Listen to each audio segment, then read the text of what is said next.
જય શ્રી કૃષ્ણ, રાધે રાધે. આજના નવા વિડીયોમાં ફરી તમારું સ્વાગત છે મિત્રો. કરંટ વર્ષ ચાલે છે 2025. વૃશ્ચિક રાશિના જાતકો માટે મે મહિનો કેવો રહેવાનો છે? મે મહિના દરમિયાન આપણે વૃશ્ચિક રાશિના જાતકે શું શું કરવું જોઈએ?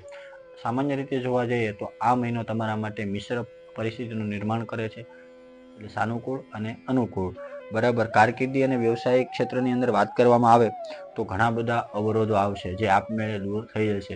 આ અવરોધો દરમિયાન તમારે અડગ, નિડર અને સાહસથી આગળ વધવાનું રહેશે.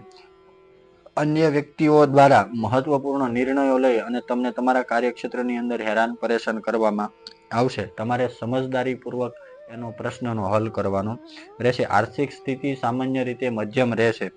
આ મહિના દરમિયાન આર્થિક સ્થિતિની અંદર તમને ઓન એન એવરેજ જે ખર્ચ ઉપર નિયંત્રણ રાખવું, નાણાકીય આયોજનપૂર્વક તેમાં કાર્ય કરવાનું રહેશે. વિદ્યાર્થીઓ માટે આ મહિનો સામાન્ય રહેશે, પણ બને ત્યાં સુધી અભ્યાસ પર ધ્યાન કેન્દ્રિત કરી વેકેશનનો સંપૂર્ણ લાભ ઉઠાવી અને નવા વિષયો જાણવા, નવી રુચિ વધારવી અને આગળ જતા કયો અભ્યાસ અથવા કઈ ડિગ્રી બાજુ આપણે જોડાવું એના વિશે વિશેષ કાળજી રાખવી.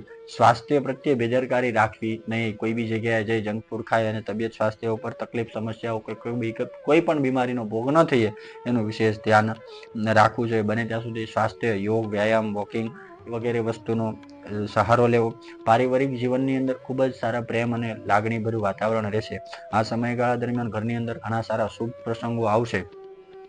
બરાબર. અને એ આવવાથી ઘણા કહેવાય ને કે ઘરની અંદર મતભેદો હશે જૂના, એનો નિકાલ પણ આવશે. પ્રેમ સંબંધની અંદર વાત કરવામાં આવે તો ઘણા પ્રેમ સંબંધ પણ સારા જાગશે. સાથે સાથે પ્રિયજનોનો સાથે મેળાપ થશે. અને આ સમયગાળા દરમિયાન અન્ય વ્યક્તિઓને સમજવાનો પ્રયત્ન કરજો. મિત્રો, આ મહિને તમને આપવા જેવી વિશેષ કોઈ સલાહ હોય તો અન્ય કોઈ પણ પ્રકારની વ્યક્તિની, બે જણાની કોઈ પણ પ્રકારની મેટર હોય તો એમાં ઇન્વોલ્વ ન થવું. સાધન વ્હીકલ છે તો ખાસ કાળજીપૂર્વક ટ્રાફિકના નિયમો પ્રમાણે ધીમી ગતિએ ચાલવું. અને અન્ય બીજી કોઈ વિશેષ કાળજી કહેવામાં આવે તો સ્વિમિંગ પુલ છે, ઊંડું પાણી છે, કોઈ નદી છે, અજાણું નહેર છે તો એમાં દોસ્તાર, મિત્રો, ફ્રેન્ડ સર્કલ સાથે બને ત્યાં સુધી જવાનું ટાળવું. પોતાના પરિવારને સાથે જવું અને ઘરના સદસ્યોની સાથે નિયમ સાથે એમાં જવું જોઈએ. મિત્રો, આજના વિડીયોમાં આટલું. આ વિડીયો તમને ગમ્યો હોય તો લાઈક કરજો, શેર કરજો, સબસ્ક્રાઈબ કરજો. જય શ્રી કૃષ્ણ, રાધે રાધે.